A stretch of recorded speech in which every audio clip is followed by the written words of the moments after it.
Encore une minute. Non, vas-y, Amal. Eh ben, bonjour à tous. Merci beaucoup de nous rejoindre pour ce webinaire autour de Flash4i et surtout une des options de Flash4i. Vous verrez, Pascal vous la présentera, le serveur de copie. Donc, il y a Pascal Ruckbusch, qui est le directeur technique et fondateur de M81, et moi-même, Amal, la directrice commerciale pour l'Europe. Alors, M81, Pascal, tu peux passer à la… Oui. M81, donc nous sommes un intégrateur français spécialisé dans les logiciels autour de l'IBMI.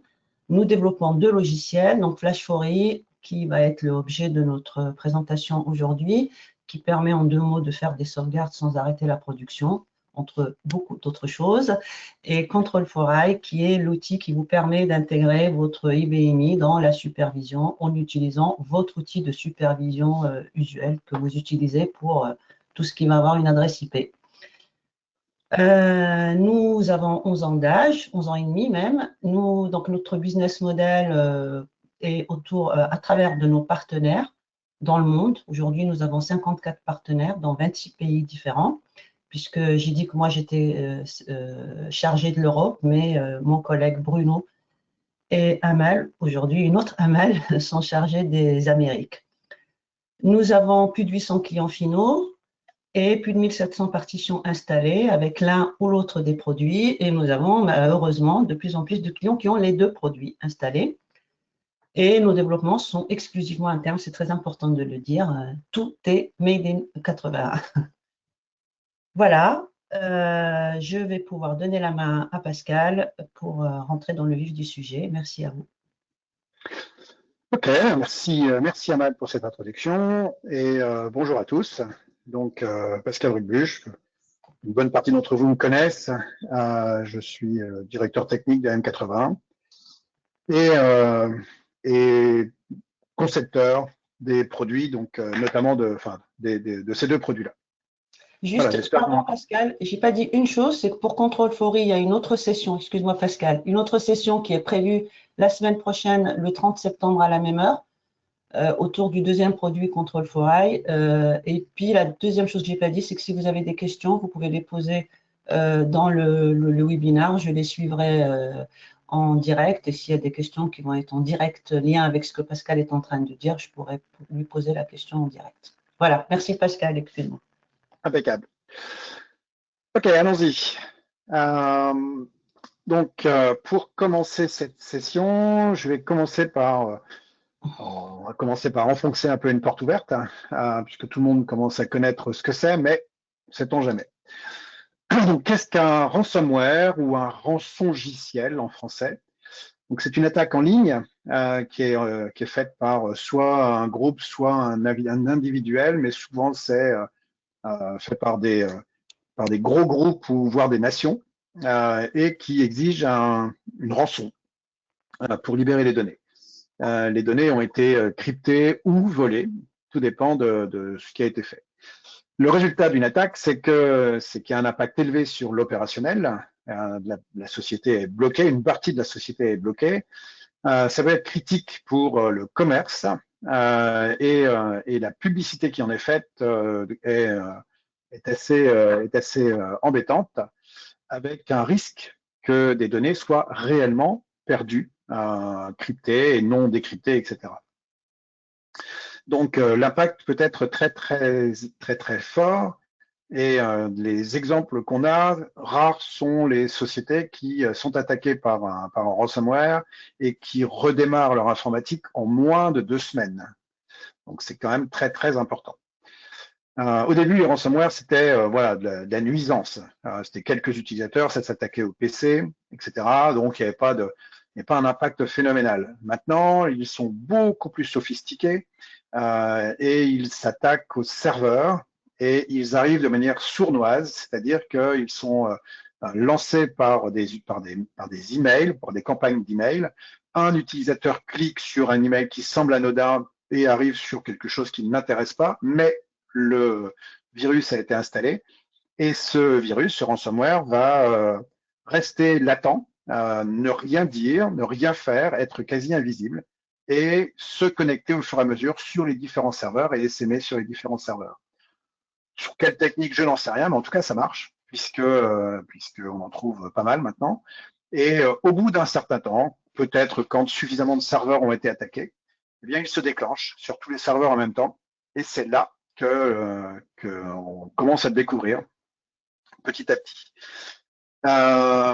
D'ici la fin de l'année, il y a au moins 75% des entreprises qui seront confrontées à une attaque. Pas forcément subir l'attaque de plein fouet, mais qui verront ce problème et ces virus se propager. Alors, c'est une étude qui date de 2021 et j'avoue que j'ai regardé un petit peu hier et j'ai pas trouvé d'autres informations, ou j'ai peut-être mal cherché d'ailleurs. Mais voilà, et c'est un business model qui est très, très, très rentable, qui permet de gagner pas mal d'argent pour les gens qui le font.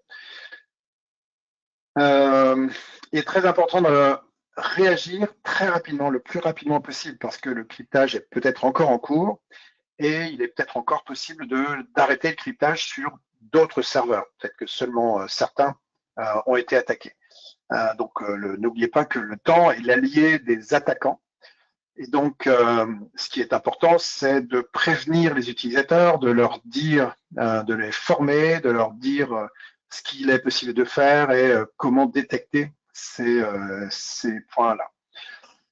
Et puis, si vous êtes confronté à une attaque, il y a une hotline chez IBM, la X-Force 24/7, avec un numéro joignable à partir de l'international,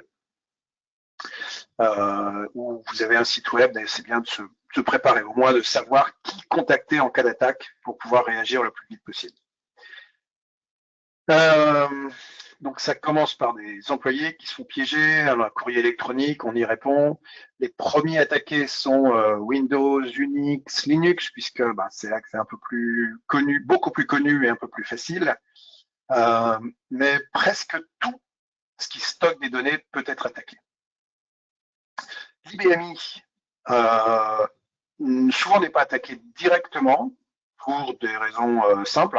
Il est moins connu, moins référencé, etc. Mais si vous allez faire des tours sur le dark web, vous allez trouver des informations pour savoir comment attaquer l'IBMI.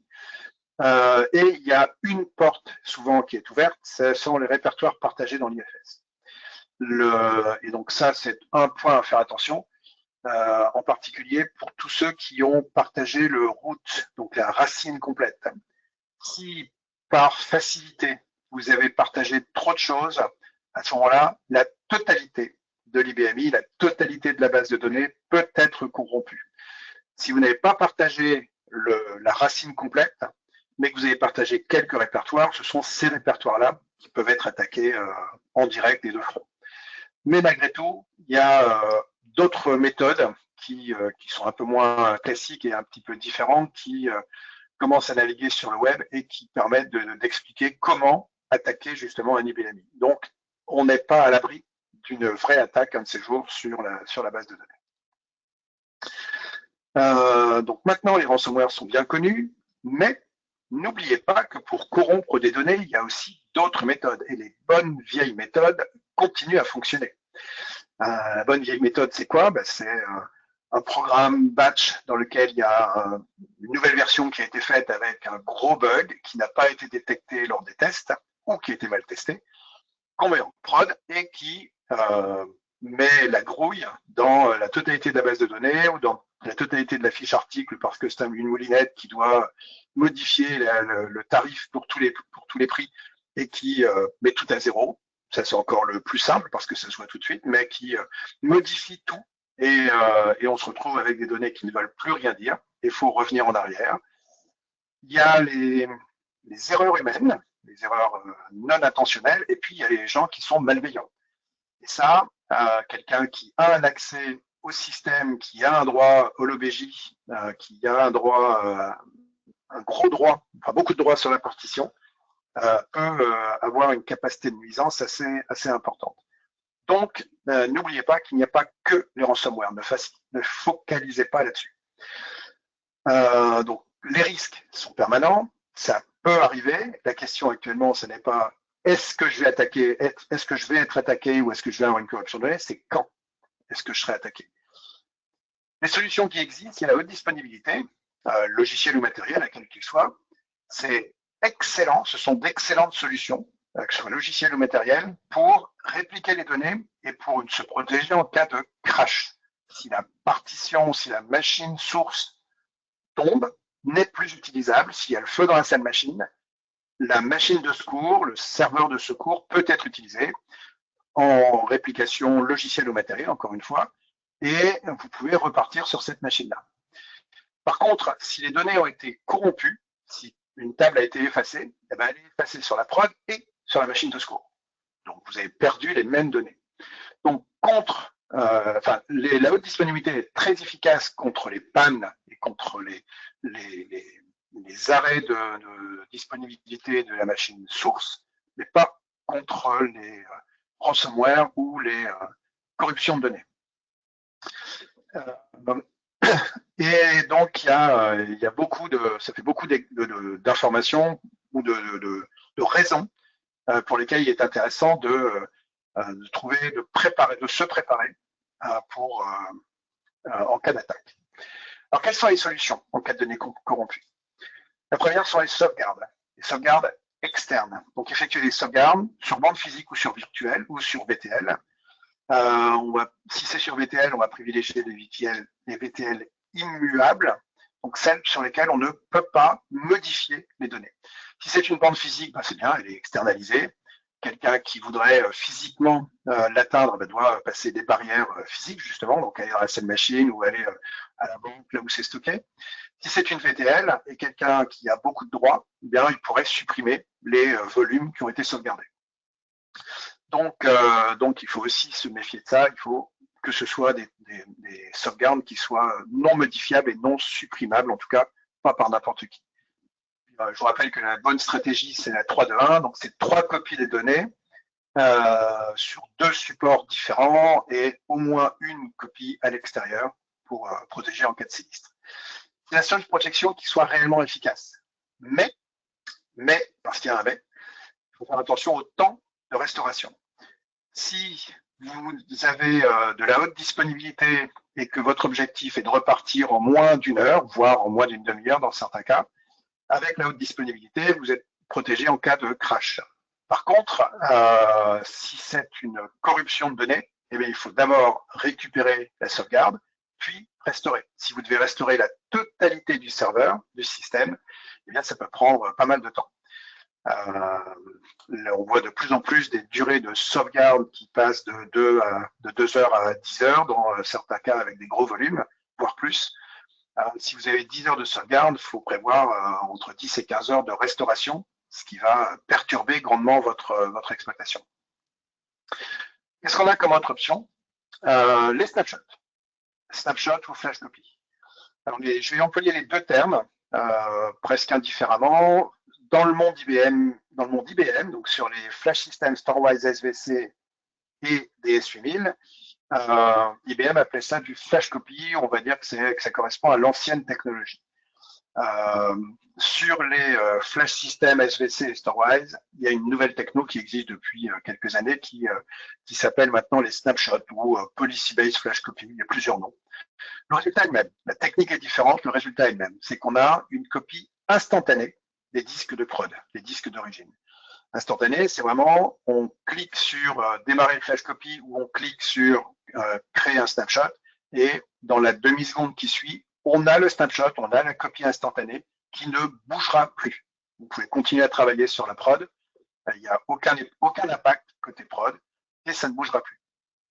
Donc c'est complètement indépendant, enfin le snapshot ne bougera plus. C'est complètement indépendant de l'espace disque d'origine et ça utilise très peu d'espace. Il y a un chapitre où on en parle après, d'espace physique.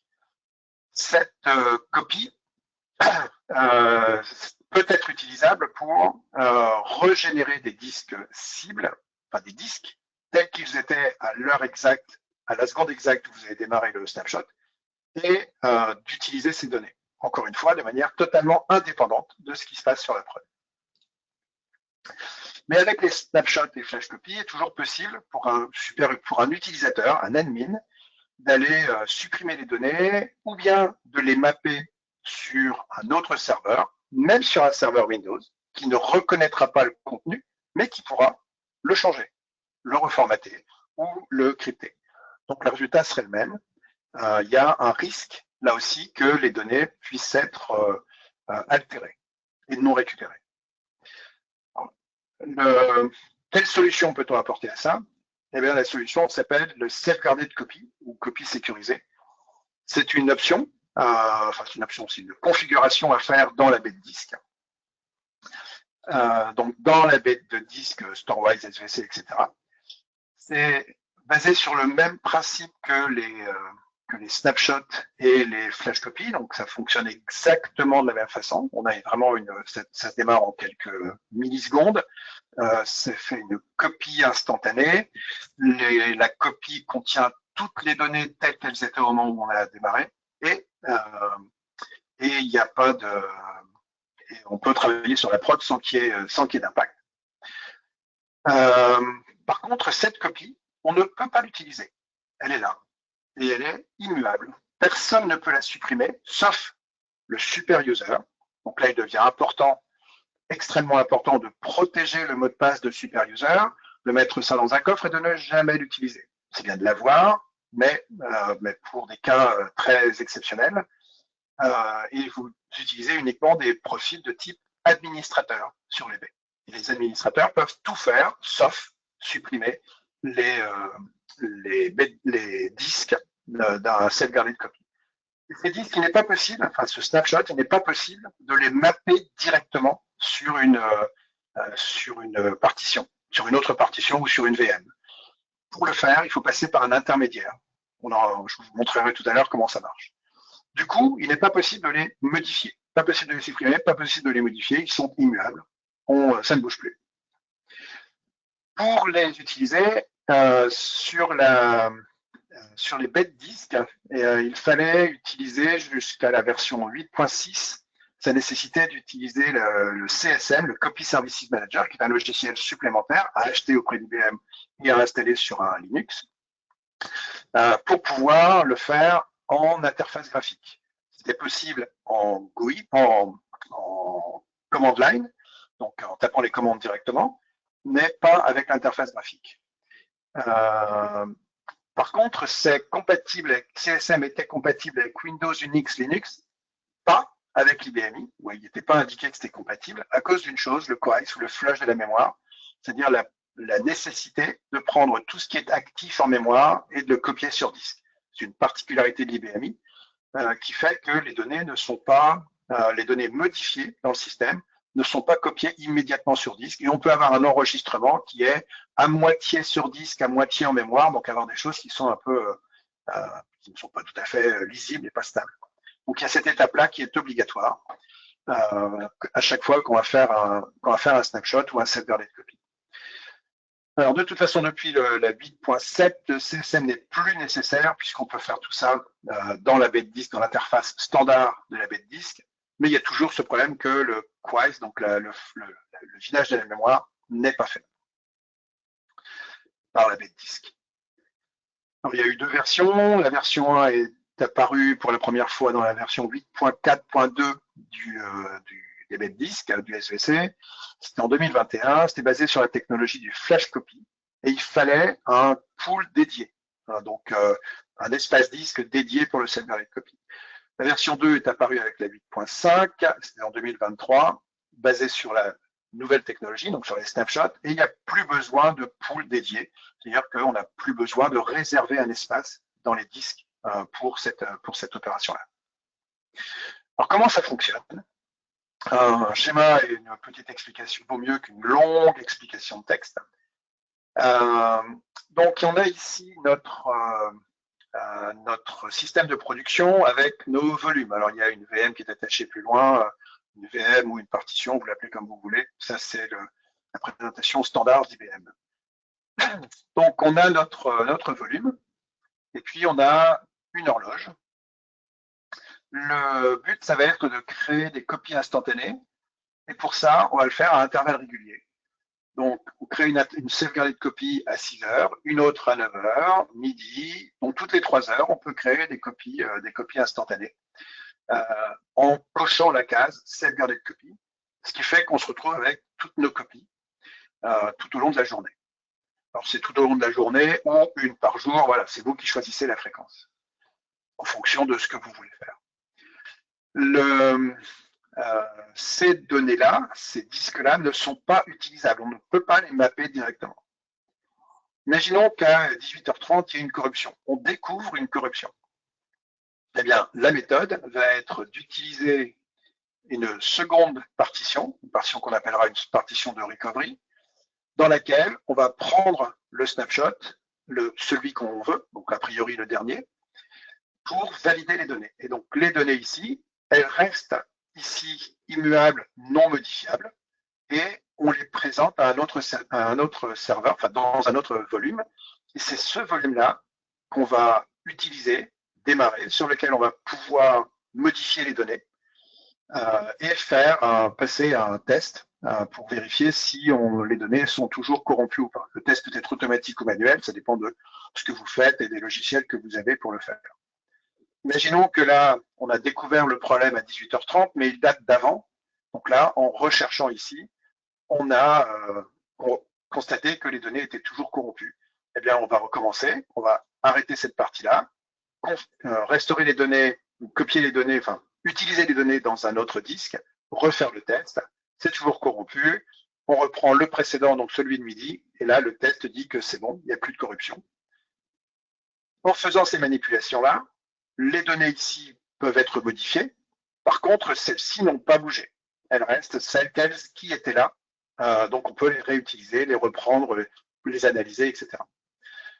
Une fois qu'on a trouvé que nos données de midi sont correctes, elles ont été validées, eh bien, on peut refaire une copie des données de ce volume de récupération vers les données de production. On peut reprendre les données qui ont été ici, malgré qu'il y ait eu quelques modifications, ou reprendre celles qui sont ici directement et les recopier si on a fait des modifications importantes ici pour la vérification. Donc voilà le principe. Le principe, c'est vraiment la même chose qu'un snapshot ou un flash copy. C'est on fait une copie instantanée. Par contre, le résultat, c'est que ces données sont non modifiables et on ne peut pas les supprimer. Voilà pour le principe. Ça, c'est valable pour tous les disques possibles et tous les types de serveurs, donc Windows, Linux, Unix, etc. Comment, dans la pratique, on peut l'utiliser sur un IBMI? Eh bien, le mieux, c'est de l'utiliser avec un logiciel qui s'appelle FlashForry. FlashForry intègre, le but de FlashForry, au départ, c'est d'utiliser les flash copies ou snapshots pour aider à faire des sauvegardes sans impact sur la production. C'est-à-dire qu'on est sur la production, on utilise une commande qui va utiliser ce flush de la mémoire, donc copier les données actives en mémoire et les mettre sur disque, puis démarrer un snapshot, mapper les disques du snapshot sur une partition que j'appelle clone, et sur cette partition clone, pouvoir faire une sauvegarde. Ça, c'est la base, c'est l'origine du produit FlashForry.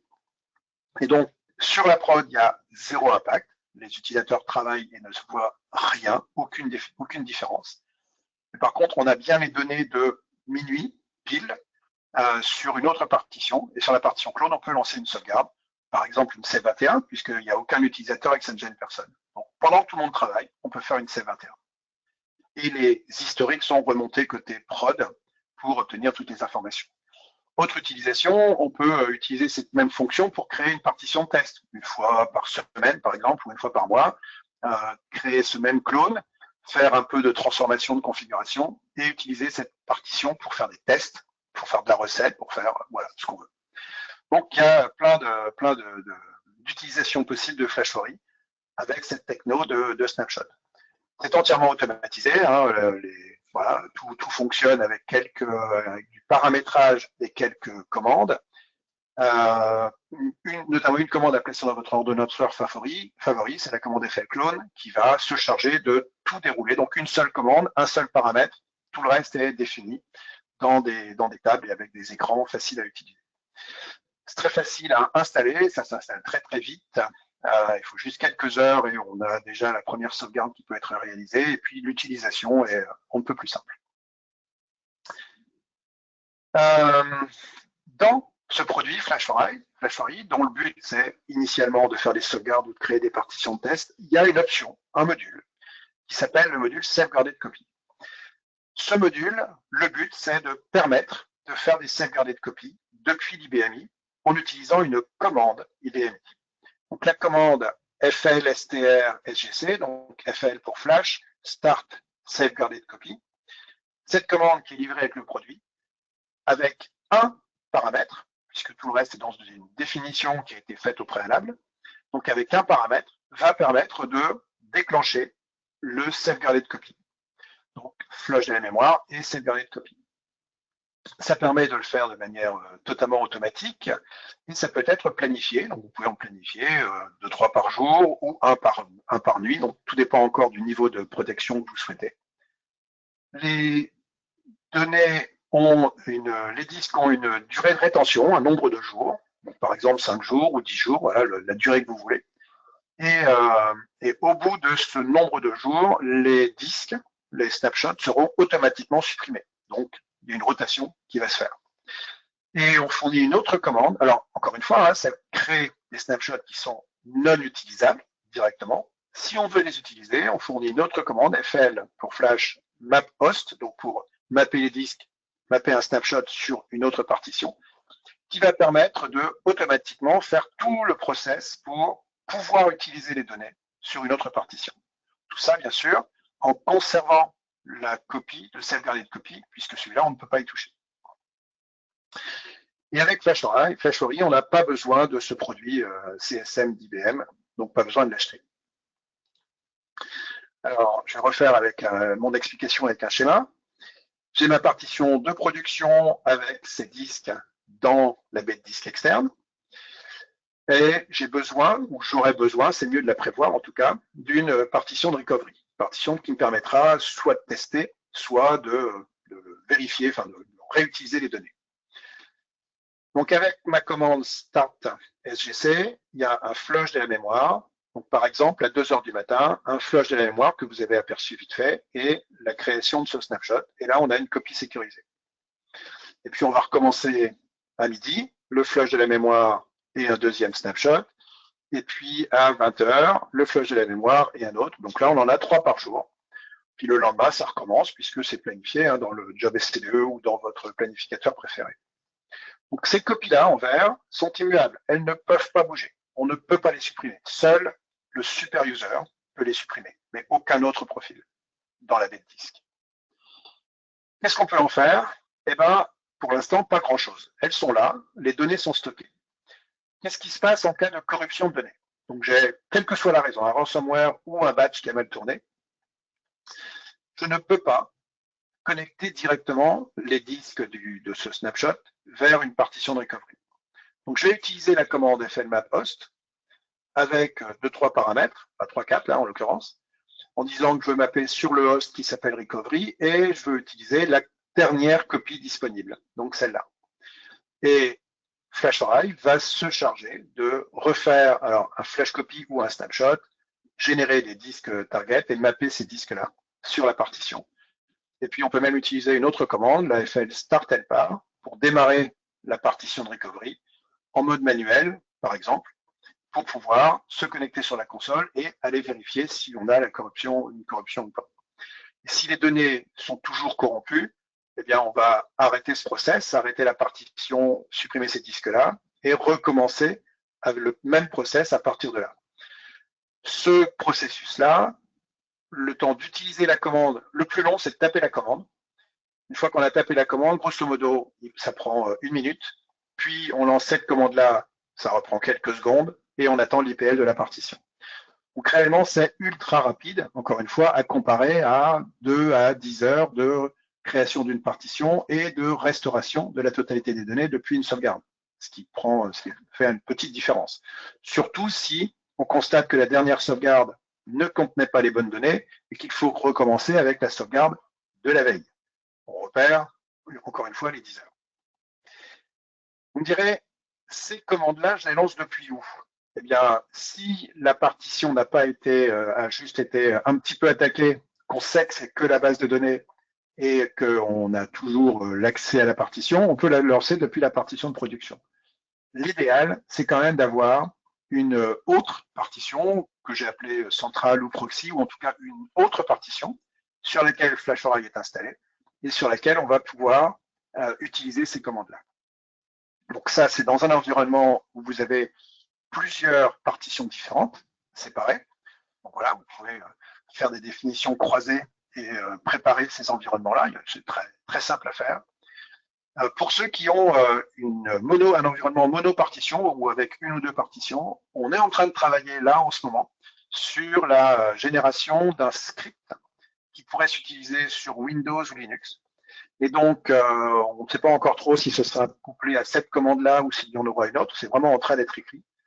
Mais il y aura une commande que vous pourrez planifier, scheduler sur la prod, qui va générer dans l'IFS un script Windows et un script Linux. Il vous reste à le prendre tous les jours, il faudra aller le chercher, le stocker quelque part ailleurs, et de manière sécurisée, hein, donc plutôt sur une clé ou sur un disque externe. Et en cas de besoin, ça vous permettra, depuis un Windows ou un Linux, d'utiliser un équivalent de cette commande-là, en tout cas. Donc, vous permettre de le faire de manière automatique quand même. Mais ça, c'est pas pour, c'est pour la fin d'année probablement. Voilà. Je vous ai montré la théorie. Je vais vous passer en mode démo. Et en mode démo, voilà. Ça, c'est l'écran, notre écran standard. Pour Flash4i, il y a un menu. Pour ceux qui ne connaissent pas, donc là, c'est la partie feedback, retour des informations pour tout ce qui est standard, sauvegarde, création de partitions, de tests, etc. Et il y a une partie configuration. Et puis le module Self-Guided Copy se trouve ici. Alors pour ceux qui sont intéressés pour voir ce qui se passe là-dedans et tout le reste, je vous invite à voir un autre webinar ou à contacter Amal qui se fera un plaisir d'organiser une démo. Pour ce qui est des opérations d'aujourd'hui, les Self-Guided Copy. Alors je vous ai dit, on va commencer par le menu. Dans le menu, il y a la commande ici qui permet de démarrer le Self-Guided Copy. Cette commande, elle a un seul et unique paramètre, une définition de stockage. Et cette définition de stockage, on lui a donné un nom ici. Je vais vous la montrer juste après. Pour commencer, je vais utiliser cette définition et je vais le lancer en live là. Je fais entrer. Là, ça fait le flush de la mémoire. Donc tout ce qui est actif en mémoire, ça le copie sur disque. Puis ça démarre le snapshot pour faire avec la case cochée Self-Guided Copy. Et voilà, c'est terminé. Ça a été fait. Je peux planifier ça une ou plusieurs fois par jour. C'est absolument transparent pour les utilisateurs. Transparent. Il y a un seul paramètre, c'est le nom d'une définition. Qu'est-ce qu'il y a dans cette définition? Définition de stockage qu'on trouve dans les menus aussi. Hein. Donc là, j'ai mes stockages qui permettent de faire des clonages standards, etc. Et ici, j'ai une définition, de type Self-Guided Copy. Qu'est-ce qu'elle contient, cette définition? Eh bien, l'adresse IP de la baie de disque, un profil utilisateur pour se connecter sur cette baie de disque. Il n'y a pas de mot de passe, c'est en SSH avec une clé, donc c'est du crypté et sécurisé. Le nom de host source, parce que dans l'IBMI, vous êtes au courant qu'il faut avoir la totalité des disques ou rien. Si il en manque un, la partition ne démarrera pas. Donc, c'est pas la peine de demander la liste complète de tous les disques, tous les volumes. On demande le nom de host et on va aller faire la liste de tous les hosts, de tous les disques associés à ce host-là. Dans certains cas, il y en a plusieurs, on peut en définir plusieurs. Dans FlashArray et dans ce module, il est possible de faire un test automatique ou de préparer le fameux recovery dont je parlais. Donc, on va indiquer le nom de la partition qui servira ou du host qui servira pour le recovery. Mais c'est une option, c'est pas obligatoire. Vous pouvez dire, je ne sais pas sur quelle partition j'ai testé ou je vais l'utiliser, donc je mets rien au départ. Et ensuite, pour la technologie des snapshots, ça se base sur un nom de groupe de volume. Voilà, on indique le nom du groupe de volume. Il peut être créé automatiquement ou bien c'est vous qui le gérez, donc vous créez votre propre groupe de volume, et le nombre de jours de rétention. Et c'est tout. Donc, c'est presque tout. Donc, en cas de test, tant que vous ne faites pas de test, ben, il n'y a rien, d'accord. Le snapshot est aussi petit que possible. Par contre, si vous faites un test, vous pouvez choisir de l'avoir en scene provisioning, c'est-à-dire pour que les disques cibles utilisent le moins de place possible ou qu'ils utilisent la même taille que l'origine. Voilà. Et il y a le flush de la mémoire, donc qui se fait avec cette commande-là et avec des paramètres. Donc là, vous choisissez le mode que vous souhaitez. Celui-là n'a aucun impact sur les utilisateurs. Donc, vous voyez, la définition est relativement simple. Il n'y a pas grand-chose à mettre dedans. Et ensuite, c'est utilisable directement. Quel est le résultat de cette commande? Eh bien, le résultat, bien sûr, on peut le voir sur la baie de disque elle-même, mais on peut le voir d'ici aussi. Là, le produit se connecte sur la baie de disque, récupère la liste de tous les sauvegardes de copies qui ont été faits par Flash4i. Et vous voyez qu'ici, on a le sauvegarde copie qui a été démarré il y a quelques minutes. Il y a un petit décalage horaire entre la partition et ce qui se passe réellement, donc ne vous occupez pas de l'heure. Ça, c'est l'heure qu'il y a eu sur la baie de disque. Voilà. Donc, le résultat est visible ici. Et cette toile, vous avez vu qu'il y en a depuis 5 jours, tous les autres ont été automatiquement supprimés. En cas de besoin, en cas d'utilisation, je vais utiliser la commande fnmaphost. Je vais indiquer ma définition, SGC. Je vais indiquer le host de destination qui est Demo Recovery, je crois, mais je peux indiquer étoile default si j'ai renseigné dans ma définition. Qu'est-ce qui se passe si ce host de destination a déjà des disques qui sont en cours d'utilisation? Si ça, c'est pour faire un test, je vais dire, j'arrête. Si par contre, c'est pour du réel, je dis, on unmap, c'est-à-dire qu'on défait, on arrête la partition, elle doit être arrêtée, pardon, mais on démappe les disques et on va mettre les nôtres à la place. Et puis, pour le sauvegarder de copie à utiliser, étoile last, donc on va utiliser le dernier disponible. Ou sinon, vous allez pouvoir mettre le nom de celui que vous avez sélectionné. Et là, ça va faire le processus. Il n'y a plus qu'à démarrer la partition ensuite. Voilà pour cette partie de la démo. Je vais revenir. Je ne sais pas s'il y a des questions, c'est peut-être le moment. S'il y a des questions, je peux peut-être faire une pause dans mes explications et y répondre. Non, il n'y en a pas. Il n'y en a pas. Ah, ok, là, mais n'hésitez pas. Ah. Si. La démo n'apparaît pas à l'écran, il y a seulement la même slide de départ d'il y a 30 minutes. Ben non, enfin, moi je la voyais là. Qu'est-ce que c'est? Ah. Moi je la voyais, la démo, donc je ne sais pas si. Oui, moi dans la vue utilisateur, j'ai bien eu la démo. Donc, est-ce que c'est le cas de tout le monde? est-ce que quelqu'un peut nous dire si vous avez bien vu la démo? Là, c'est l'écran 5250 là qui apparaît pour l'instant. Oui, tout à fait. Bon. Alors, il y a une personne qui n'a pas vu la démo et si l'écran est figé, je vous invite à regarder le replay après. Mais j'ai vraiment fait une démo. J'arrive pas à voir. Ah, la démo fonctionne. Ok, bon, donc il y a dû y avoir un bug chez une personne a priori. Alors, je reviens au PowerPoint. Estimation des besoins. Parce que forcément, ça nécessite un petit peu de configuration et d'espace disque surtout. Alors, premièrement, il faut une licence Flash4i de base avec l'option sauvegarder de copie et il faut prévoir un peu de temps pour l'installation et la prise en main. Donc, si Flash4i est déjà installé chez vous, réellement, c'est 1 heure de configuration du sauvegarder de copie. Il faut l'option, mais c'est 1 heure de configuration.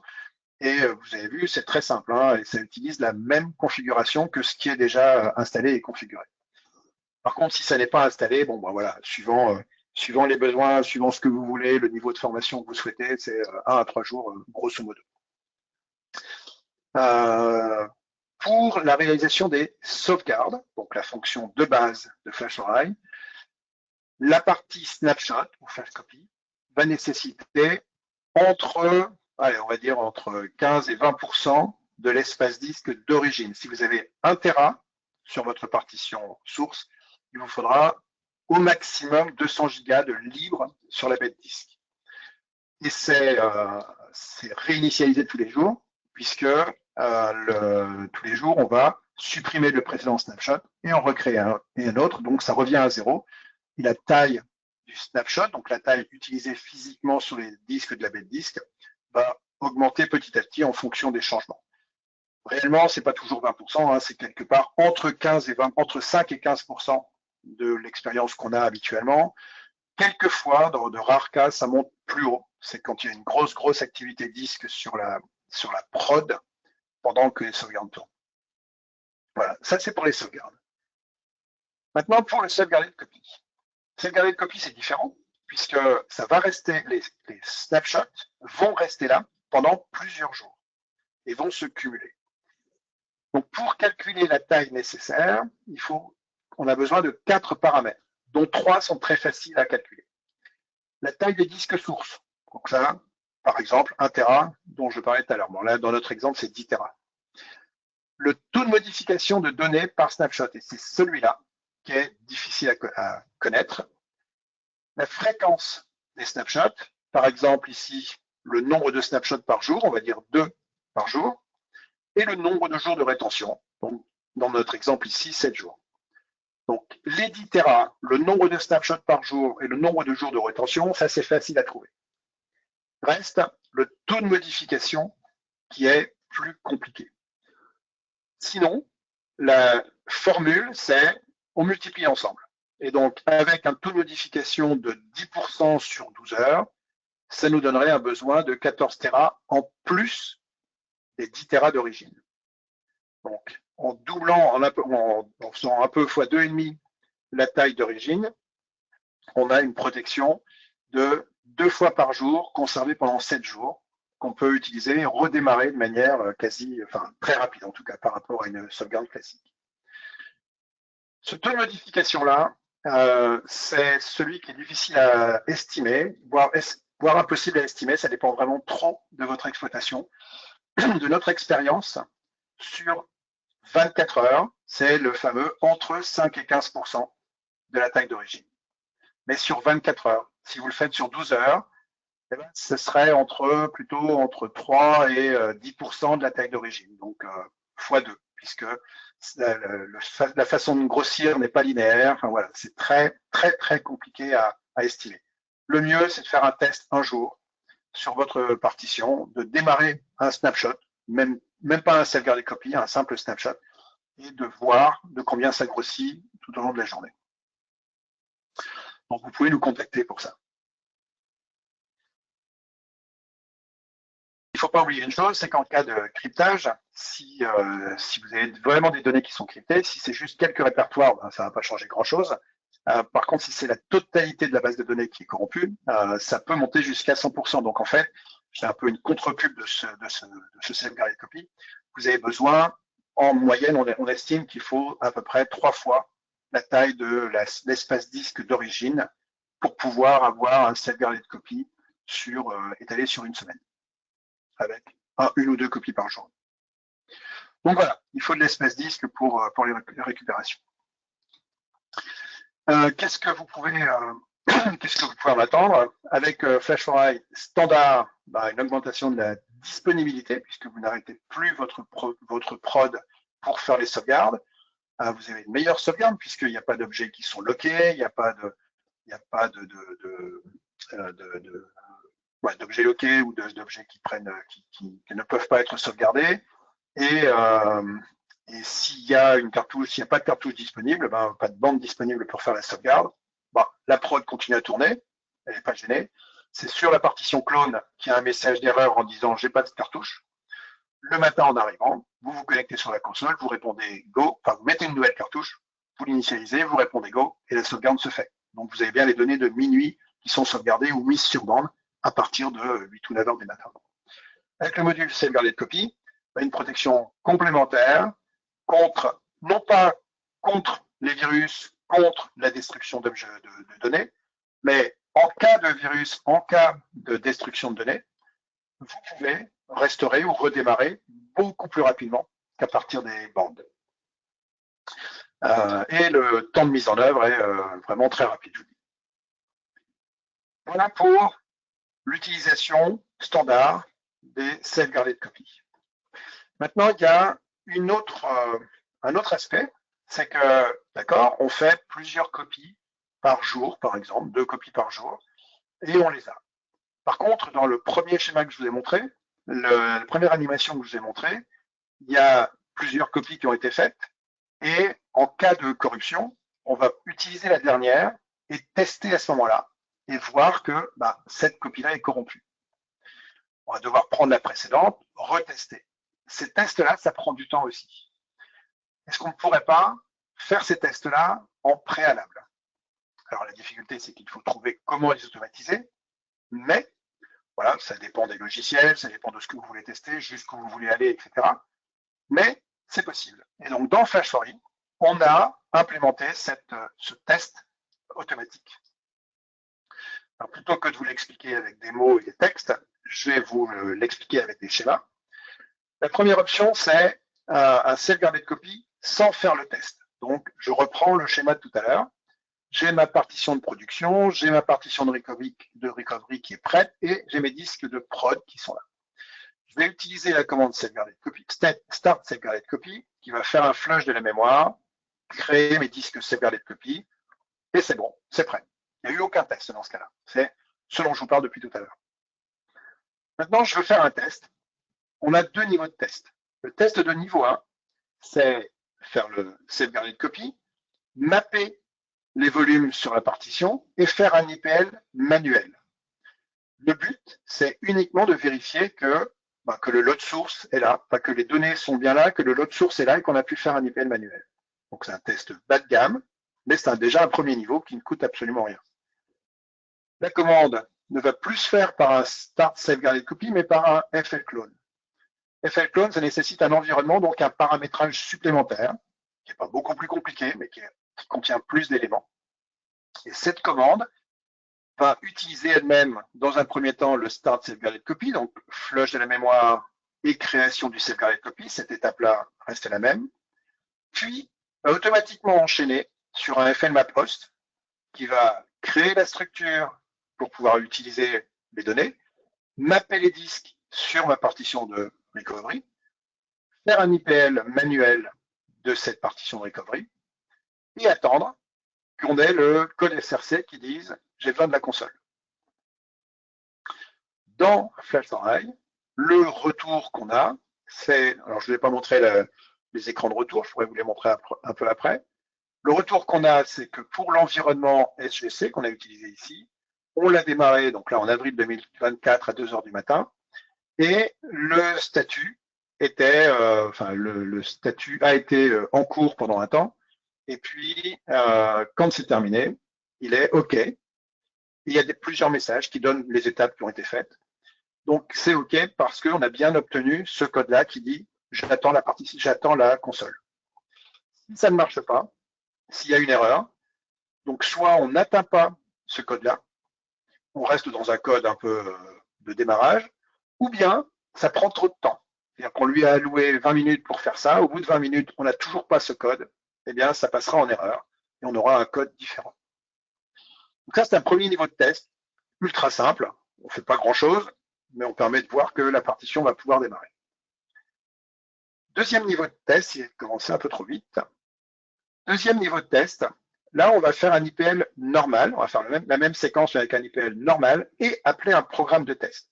Pareil, on a besoin d'une définition d'environnement en disant qu'on fait un type 2, et là, on va donner le nom du programme qui va faire le test. Cette commande va commencer par faire le safeguarded copy classique, puis utiliser la commande FL map host pour générer les disques, les mapper sur la partition et faire un IPL normal de cette partition. Lorsque la partition va démarrer, Flash4E va prendre le contrôle de la partition et déclencher le programme qui va bien. qui a été définie. Alors, dans un premier temps, on est en start and part, on attend que la partition démarre. Puis, le FlashArray prend le contrôle de la partition, appelle le programme de test. Donc là, on est dans un état où le sauvegarder de copie de type 2 est en run, donc le test est en cours. Si le test se termine bien, donc le programme répond à FlashArray, c'est bon, tout est correct, ça va passer en OK. Et il y aura tout un tas de messages qui vont donner toutes les étapes qui ont été faites. Si le programme dure trop longtemps ou envoie un message à la fin pour dire ça n'est pas bon, eh bien ça passera en erreur et on aura l'alerte tout de suite. Donc avec ça, les tests de la partition, les tests des disques se font de manière entièrement automatique. Et on peut suivre si les données sont correctes ou pas. Alors bien sûr, le programme de test, c'est là où il y a un peu de logique à amener. Vous pouvez par exemple y faire tourner un antivirus. Si vous avez un antivirus, il y a plusieurs sociétés, notamment une société, notamment Rasby, qui est bien connue et qui propose ce type d'antivirus sur IBMI, mais il y en a d'autres. Vous pouvez faire un programme vous-même qui contrôle le contenu exact de la base de données et qui valide que tout est correct. Encore une fois, vous pouvez faire les modifs, vous pouvez faire tourner un batch. Vous pouvez faire tourner en parallèle un batch qui se trouve ici et aller comparer les données avec les données réelles de la prod, de la veille ou de je ne sais trop quoi. Et vous pouvez tout modifier ici, puisque de toute façon, ça ne changera pas les données du self-guarded copy. Celle-là reste immuable, elle ne bouge pas. Donc, vous pouvez tout modifier. Je vous ai dit qu'il y avait une définition d'environnement pour ça. La définition des environnements se trouve ici. Et je dois avoir un self-guarded copy de type 2 ici.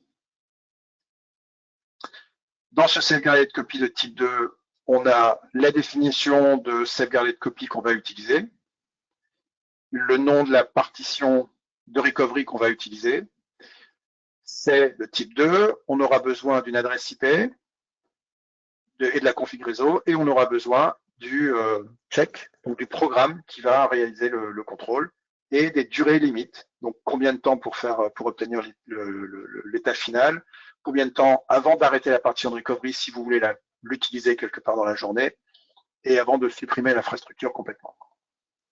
Donc voilà, un paramétrage on ne peut plus simple. Et le résultat, j'en ai pas lancé dernièrement, mais le résultat, vous allez le trouver là. Je ne sais pas si j'en ai une qui a été lancée. Non, je pense pas. J'en ai pas lancé dernièrement, donc il n'y en a pas. Mais le résultat se trouvera là, avec l'intérieur de lancement et puis l'état que je vous ai montré tout à l'heure, qui sera ici, et le nombre de messages d'erreur s'il y en a.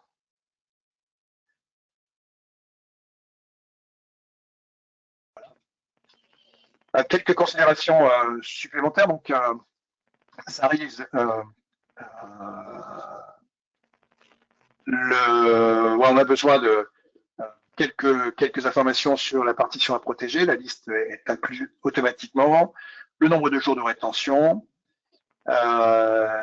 Et puis, on utilise une commande système pour faire le query ou la copie des données actives. Et on n'a pas besoin du CSM, qui du coup ne sert plus à rien et on peut tester. Voilà pour ce qui est de cette présentation. Je vous affiche là la composition de notre équipe commerciale. Enfin, pas que commerciale, et moi aussi, mais un peu partout dans le monde. Donc, si vous voulez parler allemand, vous pouvez contacter Karl. Si vous pouvez parler espagnol, vous pouvez contacter Andréou. Si vous préférez parler anglais, vous pouvez contacter Amal McDonald. Ou si le français vous va bien, contactez Amal Juvin qui est là. Et voilà, ceci termine la présentation. Donc maintenant, si vous avez des questions, je suis tout oui. Alors, il y avait une question sur la config TCP/IP, mais je vois que la personne a dit qu'elle a vu passer l'info sur la config TCP/IP dans la presse, donc il n'y a plus de questions. Okay. Une question avant est-ce qu'il est possible de modifier la configuration TCP/IP de manière automatique quand on démarre une partition de test? Mais a priori, tu en as parlé après. Oui, c'est à mettre dans la définition de l'environnement. Voilà. Sinon, non. Voilà. Eh bien, si vous n'avez plus de C'était très questions, clair. c'est peut-être ça. N'hésitez pas à contacter Amal si vous avez des. Alors, si vous avez des questions techniques à me contacter, mais si vous voulez plus de renseignements ou une démo plus claire ou une démo sur autre chose, n'hésitez pas à contacter Amal. Vous avez ses coordonnées Ou un chiffrage, là, vous pouvez me contacter un aussi. chiffrage. Très bien. Ben, on va conclure, du coup. Amal, je te laisse conclure. Eh bien, merci beaucoup. Je vous dis à très bientôt pour d'autres aventures et puis éventuellement et avec plaisir à la semaine prochaine pour notre autre produit Contrôle Forêt. Voilà. Et puis bonne Merci. journée. Merci. Bonne journée.